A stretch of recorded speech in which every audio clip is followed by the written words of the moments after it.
প্রিয় শিক্ষার্থীবৃন্দ, তোমাদের সবাইকে পবিত্র মাহে রমজানের শুভেচ্ছা এবং আজকের অনলাইন ক্লাসে স্বাগত।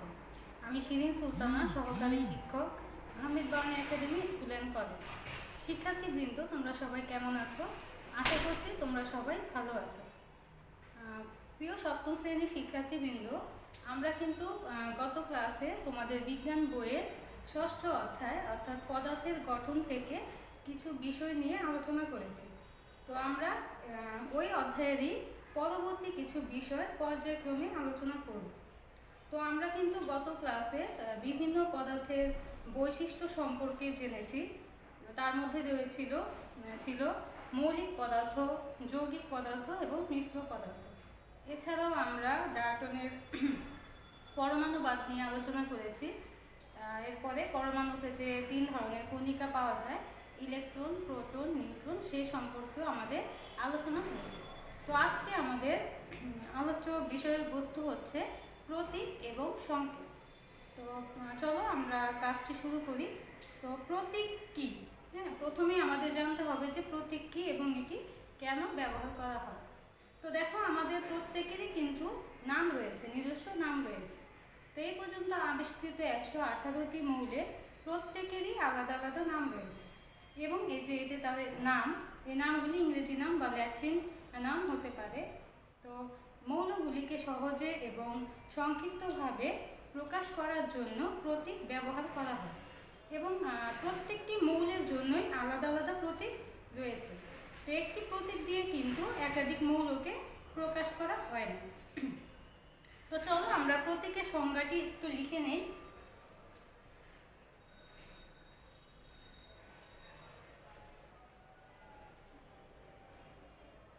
প্রতীক হচ্ছে কোন মৌলের ইংরেজি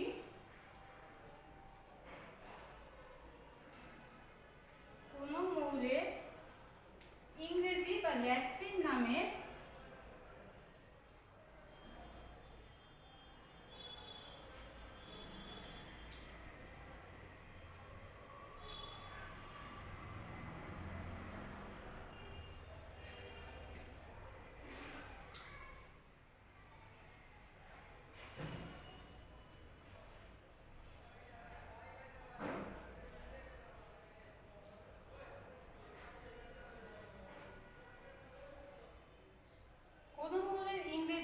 বা ল্যাটিন নামের সংক্ষিপ্ত রূপকে প্রতীক বলে। তো এক্ষেত্রে প্রতীক লেখার ক্ষেত্রে আমাদের কিছু নিয়ম অনুসরণ করতে হবে। তো আমরা সেই নিয়মগুলো একটু দেখব। তো প্রতীকের ক্ষেত্রে প্রথম যে নিয়মটি হচ্ছে, একটি মৌলের ইংরেজি নামে প্রথম অক্ষর দিয়ে ওই মৌলের প্রতীক প্রকাশ করা হয়। তো এক্ষেত্রে প্রথম অক্ষরটি অবশ্যই বড় হাতের অক্ষরে হতে হবে। যেমন ধরো, একটি মৌলের নাম হচ্ছে হাইড্রোজেন। আমি এক্ষেত্রে হাইড্রোজেন এটাকে সংক্ষেপে প্রতীকের সাহায্যে প্রকাশ করব। তো সেক্ষেত্রে আমাদের কি নিতে হবে, যে এই যে ইংরেজি নাম, এটার যে প্রথম অক্ষর, সেই অক্ষর দিয়ে আমরা প্রতীকটি প্রকাশ করব, মৌলটিকে প্রকাশ করব। তো এক্ষেত্রে আমাদের শুরুটি হয়েছে এইচ দিয়ে, তাহলে হাইড্রোজেন মৌলের প্রতীক হবে এইচ। এবং এক্ষেত্রে তোমাকে আরেকটি বিষয় খেয়াল করতে হবে, সেটি হচ্ছে এই যে আমি এইচ নিব এবং সেটা অবশ্যই বড় হাতের অক্ষরে লিখতে হবে, অর্থাৎ ক্যাপিটাল লেটারে প্রকাশ করতে হবে। তাহলে হাইড্রোজেনের প্রতীককে আমরা কিভাবে প্রকাশ করি? একটি অক্ষর দিয়ে প্রকাশ করি, সেটি হচ্ছে কি এইচ। আবার অনেক ক্ষেত্রে দেখা যায় একাধিক মৌলের ক্ষেত্রে ইংরেজি নামের প্রথম অক্ষর একই হয়ে থাকে। যেমন ধরো হিলিয়াম, আমি যদি হিলিয়াম মৌলটি লিখি, তাহলে এক্ষেত্রে দেখো এখানেও এইচ দিয়ে শুরু হয়েছে এবং হিলিয়ামের নামটিও কিন্তু এইচ দিয়ে শুরু হয়েছে। তো এক্ষেত্রে আমি যদি এখানেও হিলিয়ামকে এইচ দিয়ে প্রকাশ করা হয়, তাহলে সেক্ষেত্রে কিন্তু সহজে বোঝা যাবে না এইচ দ্বারা কি বোঝানো হয়েছে, হাইড্রোজেন নাকি হিলিয়াম। তো সেক্ষেত্রে এই ধরনের সমস্যা সমাধান করার জন্য দেখা গেছে যে প্রথম নামটিকে এইচ দিয়ে, অর্থাৎ প্রথম অক্ষর দিয়ে প্রকাশ করা হবে এবং পরবর্তী যেগুলি নামের প্রথম অক্ষর একই ধরনের আসবে, সেক্ষেত্রে আমি পাশাপাশি দুটি অক্ষর দিয়ে এই মৌলের প্রতীকটাকে প্রকাশ করব। এবং উচ্চারণের সময় যে বর্ণটি প্রথম বর্ণের সাথে উচ্চারিত হবে সেটি হচ্ছে ওই মৌলের প্রতীক। যেমন হিলিয়াম, তো হিলিয়াম উচ্চারণ করতে গেলে কিন্তু হি অর্থাৎ ইটা সাথে উচ্চারিত হচ্ছে, এ কারণে হিলিয়ামের প্রতীক হবে এইচ। আবার ধরো আমি যদি কার্বন লিখি CARBON, তো কার্বনের প্রতীককে আমরা সি দিয়ে প্রকাশ করি। তো আবার ক্লোরিন যদি দেখো, তো ক্লোরিনের ক্ষেত্রেও কিন্তু প্রথম বর্ণটি সি। তো এক্ষেত্রে আমাদের অবশ্যই দুটি অক্ষর নিতে হবে এবং উচ্চারণের সময় যেটি আমাদের কাছাকাছি আসবে সেটি আমাদের সেই অক্ষর দিয়ে প্রতীকটি প্রকাশ করব। তাহলে ক্লোরিনের প্রতীক হবে কি সিএ। আবার অনেক ক্ষেত্রে দেখা যায় যে ল্যাট্রিন নামের প্রথম দুটি অক্ষর দিয়ে অথবা একটি অক্ষর দিয়েও মৌলের প্রতীককে প্রকাশ করা হয়, যেমন সোডিয়াম। তো সোডিয়ামের ক্ষেত্রে আমরা কি দেখি, সোডিয়ামের ল্যাট্রিন নাম হচ্ছে ন্যাট্রিয়াম। যদি সোডিয়াম ইংরেজি নাম সোডিয়াম SODIUM নেই তাহলে কিন্তু সেক্ষেত্রে প্রতীক হতো এস, সেটা কিন্তু আবার এস দ্বারা সালফার পরমাণুকে বোঝানো হয়। তো এক্ষেত্রে সোডিয়ামের ক্ষেত্রে তার ল্যাট্রিন নামে প্রথম দুটি অক্ষর দিয়ে তার প্রতীকটি প্রকাশ করা হয়। তাহলে সোডিয়ামের প্রতীক হচ্ছে এন। এভাবে আমরা বিভিন্ন মৌলের প্রতীক লেখা শিখব। তো আসো আমরা আগে নিয়মগুলি একটু খাতা লিখে নিই। আমি তোমাদের বোর্ডে লিখে দিচ্ছি যে প্রতীক লেখার ক্ষেত্রে আমরা কি কি নিয়ম অনুসরণ করব। তো প্রতীক লেখার নিয়ম, তো প্রথম যে নিয়মটি সেটি হচ্ছে ইংরেজি নামের প্রথম অক্ষর দিয়ে প্রকাশ করতে হবে। আমি একটু সংক্ষেপে লিখে দিচ্ছি, ইংরেজি নামের প্রথম অক্ষর দিয়ে প্রতীক প্রকাশ করা হয়, দিয়ে প্রকাশ করতে হবে। এবং এক্ষেত্রে কি করতে হবে, প্রথম অক্ষরটি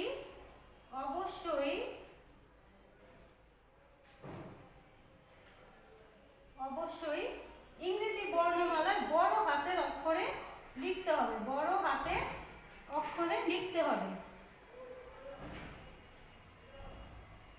অবশ্যই ইংরেজি বর্ণমালার বড় হাতের অক্ষরে লিখতে হবে, হাতের অক্ষরে লিখতে হবে।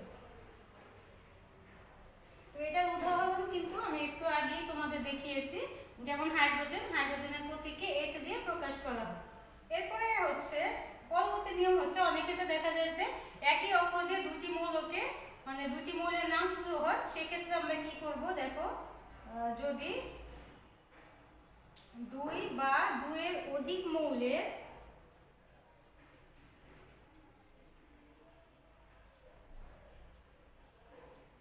ইংরেজি নামের প্রথম অক্ষর একই হয়,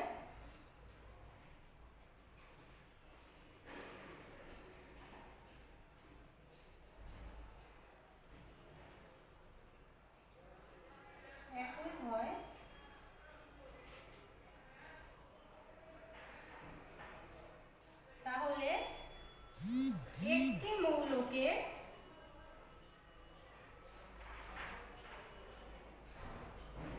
নামের মানে ইংরেজি নামের প্রথম অক্ষর দিয়ে প্রকাশ করতে হবে, নামের প্রথম অক্ষর দিয়ে প্রকাশ করতে হবে।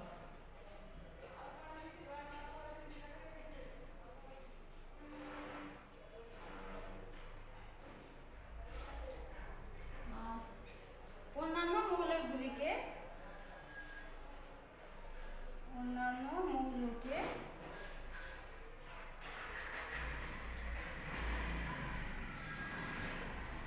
দুই অক্ষর দিয়ে প্রকাশ করা হয়।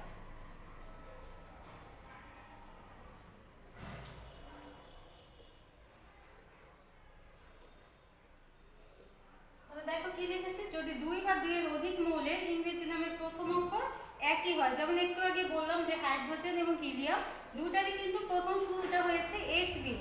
তো সেক্ষেত্রে আমরা কি করব, হাইড্রোজেনকে এইচ রাখা হয়েছে এবং হিলিয়ামের ক্ষেত্রে তার প্রতীকটা হবে দুই অক্ষরের, সেক্ষেত্রে প্রথম অক্ষরটি আবার বড় হাতের অক্ষরে হবে।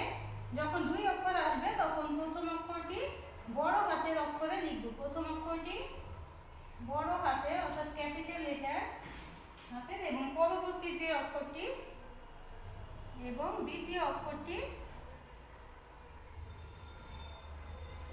অবশ্যই ছোট হাতের অক্ষর দিয়ে প্রকাশ করতে হবে। অবশ্যই স্মল লেটার দিয়ে প্রকাশ করতে হবে।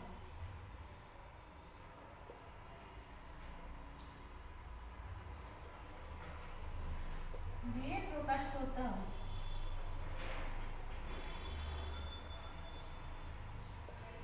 এই হচ্ছে আমাদের প্রতীক লেখার নিয়ম। আবার অনেক সময় দেখা যায় যে ল্যাটিন নাম থেকে মৌলের প্রতীক নেওয়া হয়, যেটা আমি একটু আগে বললাম যে সোডিয়ামের ল্যাটিন নাম হচ্ছে ন্যাট্রিয়াম, তো সেখান থেকে সোডিয়ামের প্রতীক হয়েছে এন।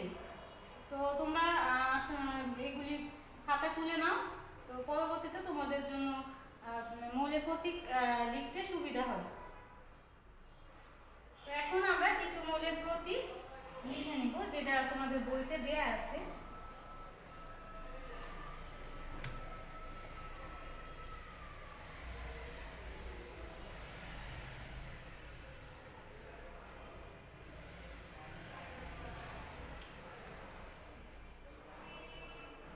আমরা এখন কিছু মৌলের ইংরেজি নাম দেখব এবং কিভাবে প্রতীকের সাহায্যে প্রকাশ করা হয় সেটাও দেখব। তো প্রথম মৌলটি হচ্ছে হাইড্রোজেন। আমি একটু দূরে থেকে লিখি।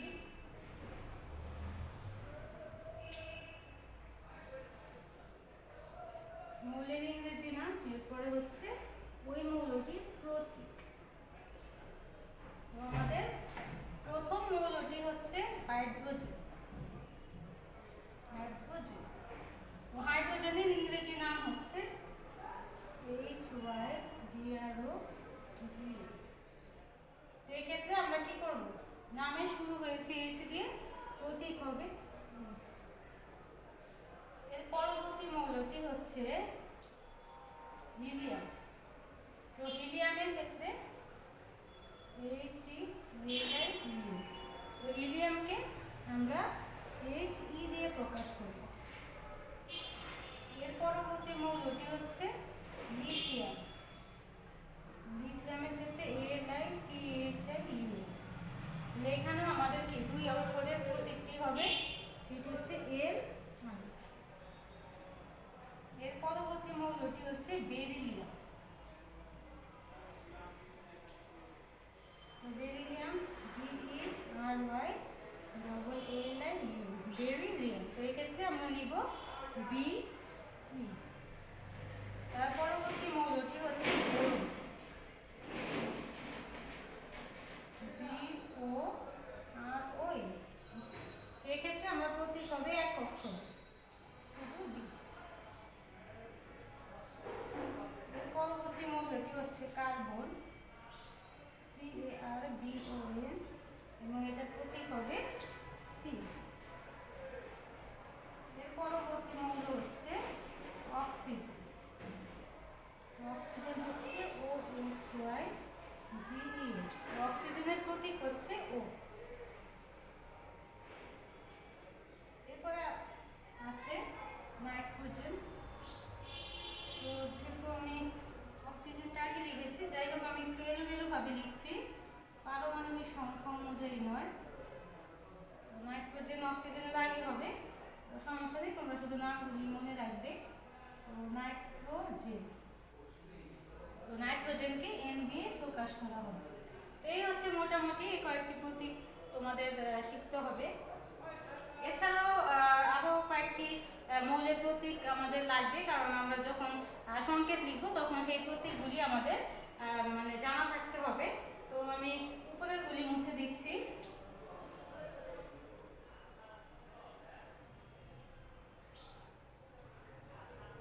যেমন ম্যাগনেসিয়াম।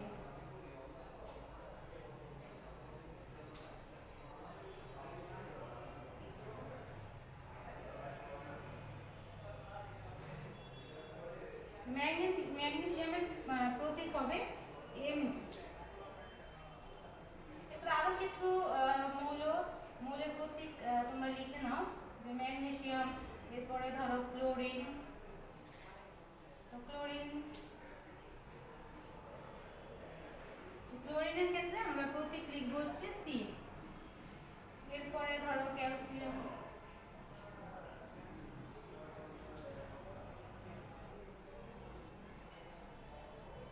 CaL।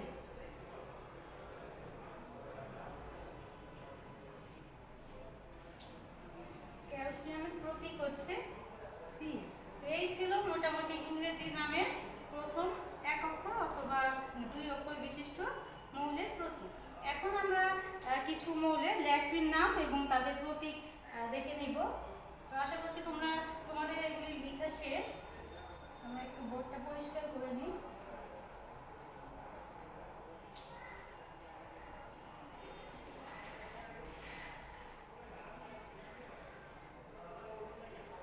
ল্যাটিন নাম থেকেও কিছু মৌলের প্রতীক নেওয়া হয়েছে। ল্যাটিন নাম যেমন সেই মৌলগুলির মধ্যে রয়েছে তোমাদের হচ্ছে সোডিয়াম। তো সোডিয়ামের ল্যাটিন নামটাও তোমরা শিখবে, ন্যাট্রিয়াম। তো এই ক্ষেত্রে আমাদের প্রতীক হবে দুই অক্ষরের এ, এরপরে হচ্ছে কি উচ্চারণে যেটা আগে আসে এন।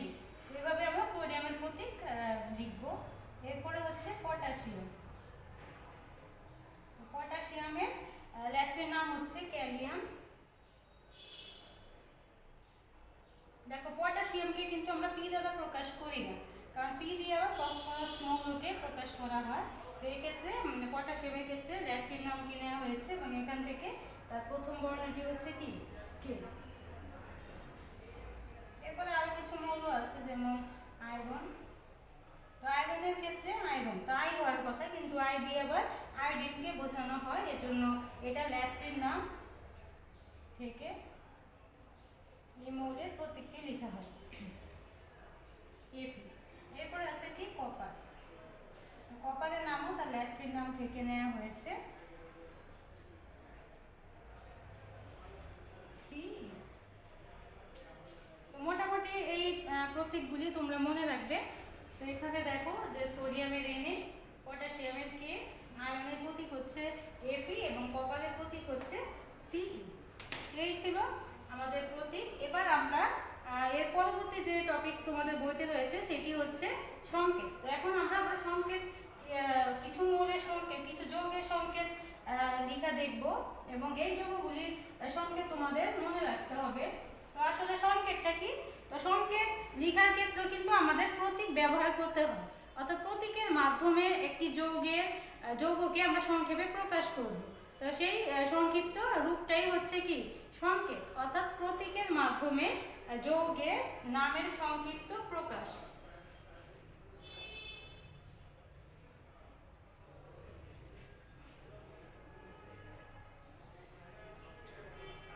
প্রতীকের মাধ্যমে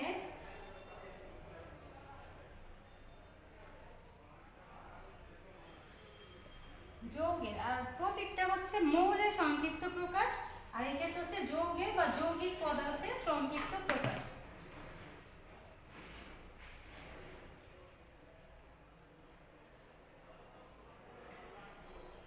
পদার্থের সংক্ষিপ্ত প্রকাশকে সংকেত বলে।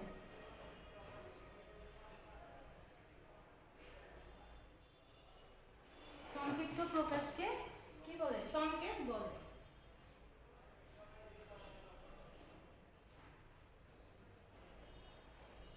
তাহলে আমরা এখান থেকে কি দেখতে পাচ্ছি যে আমরা যখন সংকেত লিখব তখন প্রতীক ব্যবহার করব। যেমন পানির সংকেত, এটা কিন্তু তোমরা সবাই জানো, যেমন পানি। তো পানির সংকেত কি?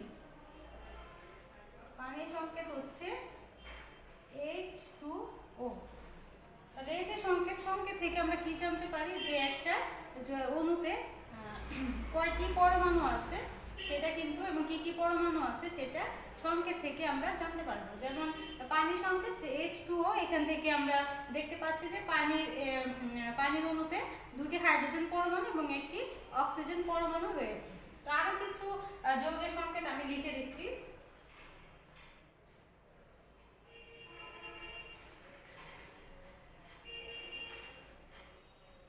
যৌগের নাম এবং তাদের সংকেত। যেমন তোমাকে একটি যৌগ দেওয়া হলো, যেমন খাদ্য লবণ, যেটা রাসায়নিক নাম হচ্ছে সোডিয়াম ক্লোরাইড। তো খাদ্য লবণের রাসায়নিক নাম হচ্ছে সোডিয়াম ক্লোরাইড। তো এটাকে যেহেতু সোডিয়াম ক্লোরাইড, সোডিয়ামের প্রতীক হচ্ছে Na এবং ক্লোরিনের প্রতীক হচ্ছে Cl, তাহলে খাদ্য লবণের সংকেত হবে NaCl। এরপরে তোমাদের বইতে যেটা দেয়া ছিল যে চুন, তো চুনের রাসায়নিক নাম হচ্ছে ক্যালসিয়াম অক্সাইড। তো ক্যালসিয়াম অক্সাইড তার মানে সেখানে ক্যালসিয়াম পরমাণু এবং অক্সিজেন পরমাণু রয়েছে, তাহলে সেক্ষেত্রে এটা সংকেত হচ্ছে CaO। এর পরবর্তীতে তোমাদের বইতে যেটি উদাহরণ দেয়া আছে যে চক বা চুনাপাথর, তো এটা মূল উপাদান হচ্ছে কি ক্যালসিয়াম কার্বনেট।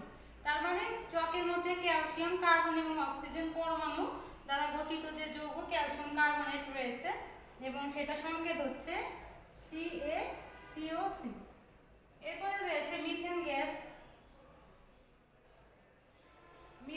মিথেনের সংকেত হচ্ছে কার্বন এবং হাইড্রোজেন থাকবে, অর্থাৎ একটি কার্বন 4টি হাইড্রোজেন পরমাণু রয়েছে। এরপর পানিটা তো লিখে দিয়েছি, এরপরে আসলে কার্বন ডাই অক্সাইড, যেটা তোমরা সবাই জানো যে কার্বন ডাই অক্সাইডের সংকেত আমরা কিভাবে লিখি। কার্বন ডাই অক্সাইডের সংকেত হচ্ছে CO2, অর্থাৎ কার্বন এবং অক্সিজেন। এই হচ্ছে মোটামুটি সংকেত। তো খাদ্য লবণের অনেক সময় প্রশ্ন থাকে, সংক্ষিপ্ত প্রশ্ন, যে খাদ্য লবণের সংকেত লিখো অথবা চুনের সংকেত লিখো বা চকের সংকেত লিখো, মিথেনের সংকেত, কার্বন ডাই অক্সাইডের সংকেত, এছাড়া সোডিয়াম কার্বনেটের সংকেত ইত্যাদি।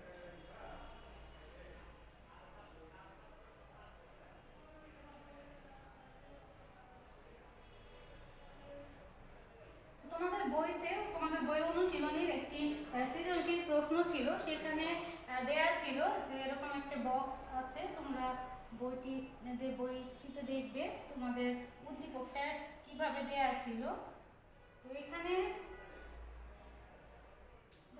তোমাদের ছিল যে এখানে একটা পদার্থ বা যৌগ আছে এবং সেখানে যৌগের মধ্যে যে পরমাণু থাকে ওই পরমাণুর সংখ্যা। তো যৌগটিকে আমি ধরলাম যৌগটি হচ্ছে A। তো A এর মধ্যে 3টা উপাদান আছে, যে প্রথমটি হচ্ছে কি সোডিয়াম আছে, তারপরে সেখানে কার্বন আছে এবং কি আছে অক্সিজেন আছে। এটা হচ্ছে তোমাদের বইয়ের সৃজনশীল, 1 নং সৃজনশীল। অক্সিজেন, তো এখানে বলা আছে এইভাবে যে সোডিয়াম এর পরমাণু সংখ্যা হচ্ছে 2টি, আর কার্বনের সংখ্যা হচ্ছে 1টি, আর অক্সিজেনের সংখ্যা হচ্ছে 3টি। তো তোমাদের প্রশ্নটা হচ্ছে এরকম যে উদ্দীপকের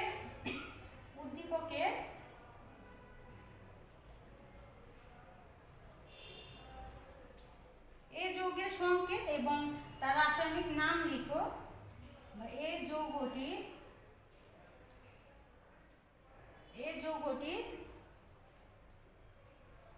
সংকেত সহ রাসায়নিক নাম এবং গঠন ব্যাখ্যা করো।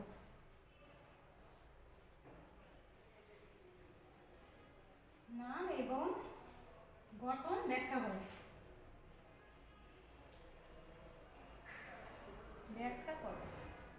তো দেখো আমরা এটার অ্যান্সার কিভাবে লিখব, যে এই যৌগটিতে আসলে কি কি পরমাণু রয়েছে। তো এই যৌগটিতে রয়েছে 2টি সোডিয়াম পরমাণু, 1টি কার্বন পরমাণু আর 3টা হচ্ছে অক্সিজেন পরমাণু। তো এখানে যেহেতু সোডিয়াম পরমাণু 2টি, এই কারণে আমরা এখানে লিখব Na2, তার মানে 2টি সোডিয়াম পরমাণু।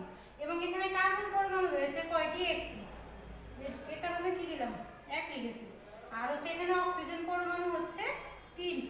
তো আমরা যখন দেখবো যে কোনো একটা পরমাণু সংখ্যা 1, তখন সে একটা লিখব না, তখন আমরা এভাবে লিখব যে Na2 2টি ছিল, সি এখানে কিছু না লিখলে বোঝা যাবে যে এখানে 1টি কার্বন পরমাণু রয়েছে এবং তার সাথে 3টি অক্সিজেন পরমাণু। এই হচ্ছে আমাদের এই যৌগটির সংকেত। এই যৌগটির সংকেত হচ্ছে Na2CO3। এবং তারপরে দেখো এখানে বলা হয়েছে যে এই যে যৌগের রাসায়নিক নাম, তাহলে এই যৌগটির রাসায়নিক নাম হচ্ছে সোডিয়াম কার্বনেট।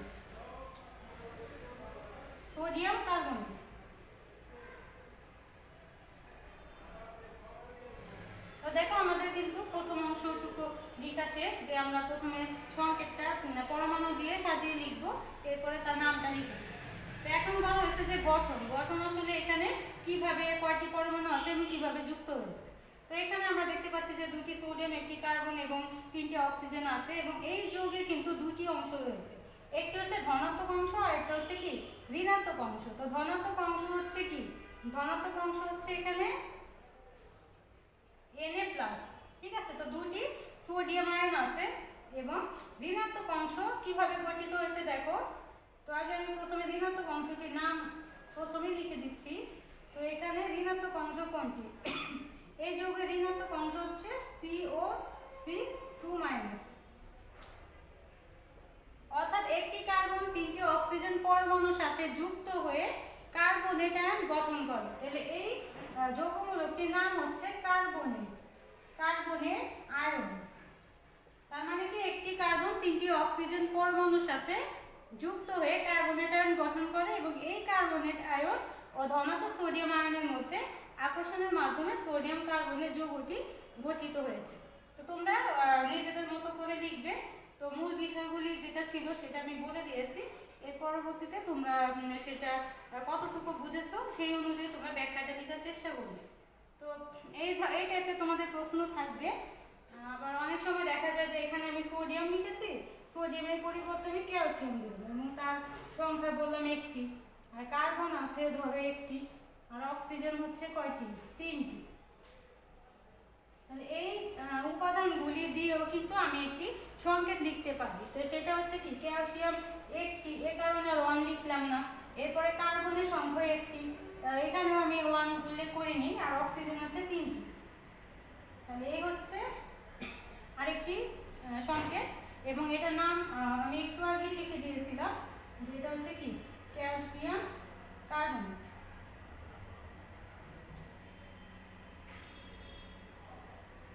ঠিক আছে। তো তোমরা এগুলি বাসায় প্র্যাকটিস করবে। তো আজকে আমি তোমাদের কিছু প্রশ্ন দিব, সেইগুলিও তোমরা মুখস্থ করবে।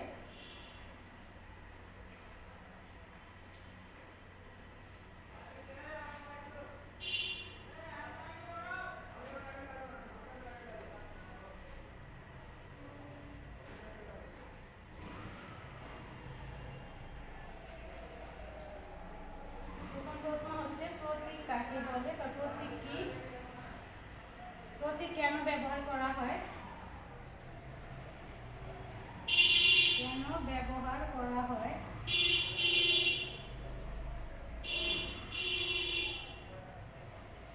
পরবর্তী প্রশ্ন হচ্ছে প্রতীক লেখার নিয়ম লিখো,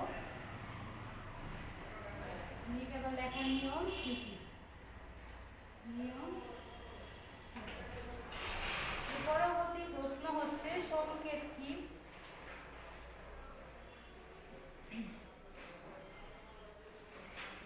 নিম্নের যৌগসমূহের সংকেত লিখো।